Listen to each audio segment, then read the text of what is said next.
Okay, so I took the spindle that I had started and I got it down to a little bit under an inch, like 7/8 by 7/8, and I think that's just about the perfect thickness that I want for the spindle.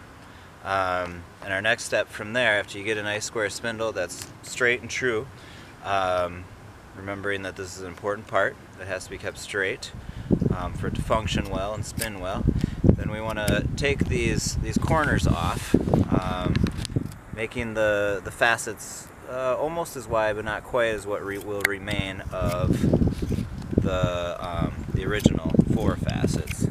So we're making an octagon out of this. So we'll take this down all around. This is the first part of turning it into, the cylinder, which we don't want to make it into a real true cylinder. We want to leave the facets on it. We don't want to get it super smooth or anything because we want the cord to hold on to it well when we're spinning it to make fire. So there I've gotten it down to octagonal. Then I'm going to take it, look at the cross section, always keeping an eye on making sure it's true.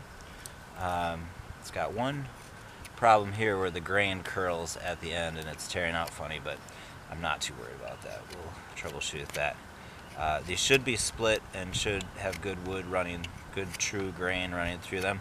But if you have problems, you may have to do some careful, cutting towards yourself if you have to reverse grain, but most of it should almost all be away from yourself, and stick to that for safety. If you do anything other than that, be really conscious where your body is.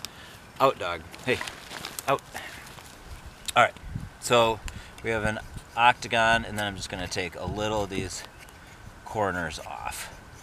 But mind you, I'm not getting carried away with making it really nice and round. Out, out.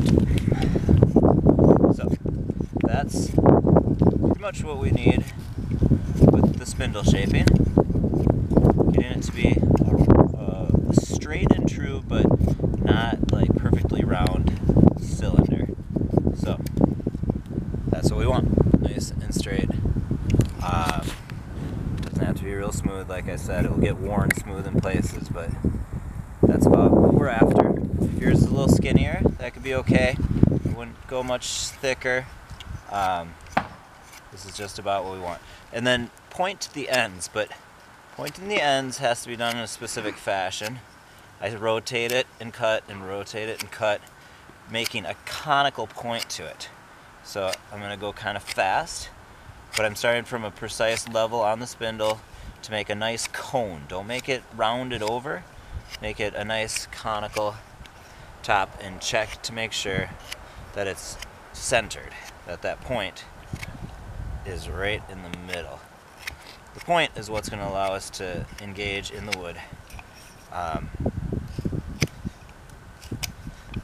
in these little divots that we've carved in the handhold and in the fireboard.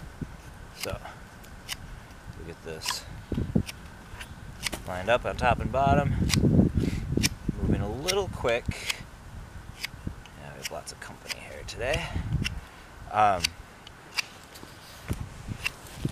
Go on.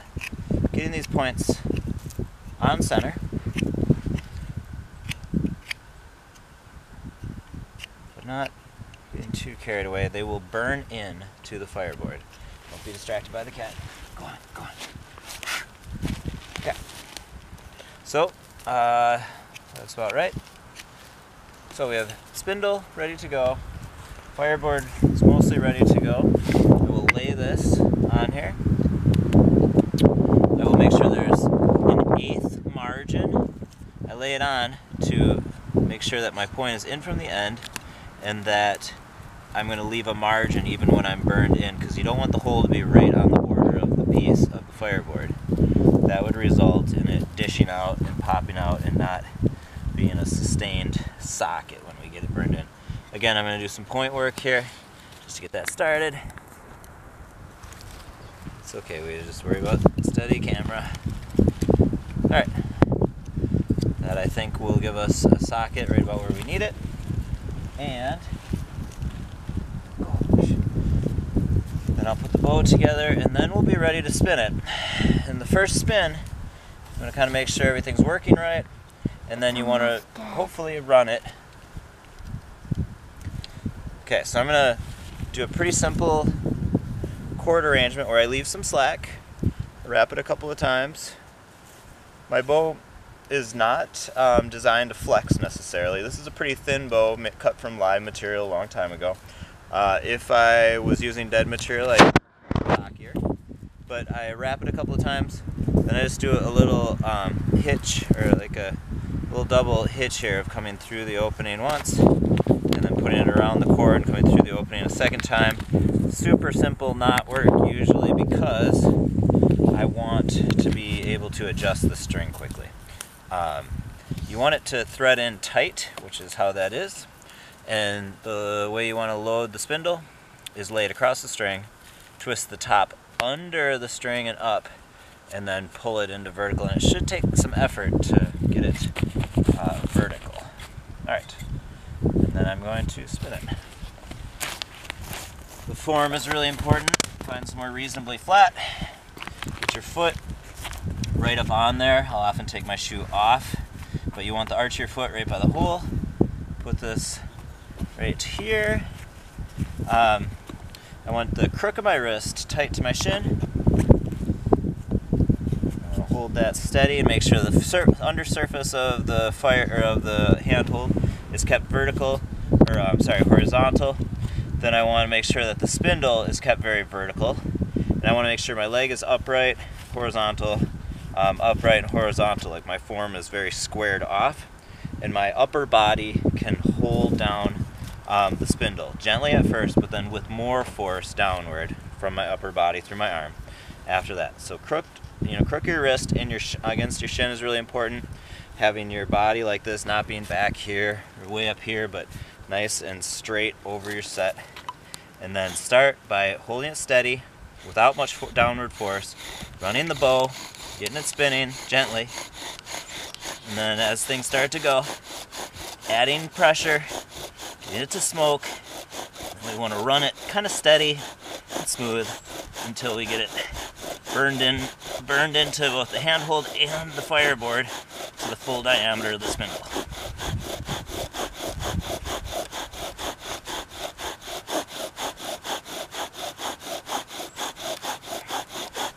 Should just about be it. Give it a little more. Good, that's about what we want. I would like that a little bit deeper before I would lubricate it, which eventually I want to do. I'll carve this off a little bit so I can tell which is the top. I can keep putting the top in the top, the bottom in the bottom. There, now that looks a little different than the bottom. But that is essentially what we wanted to do there. That powder looks good.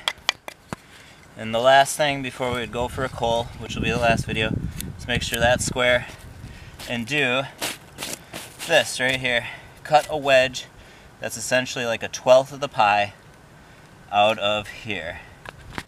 Not going quite to the center. It's important not to go quite to the center. Again, do this not on your body as well. But that's pretty weak there. You know, slice in with your knife, holding it on a safe surface so you're not cutting by your hand. Be careful of your body. You can cut yourself while doing some of these maneuvers. And just carefully work in. One way at a slight angle, and here, just like chopping with an axe. And take out that notch accordingly. That will yield a nice little notch in there that powder will all build up in next time in order to have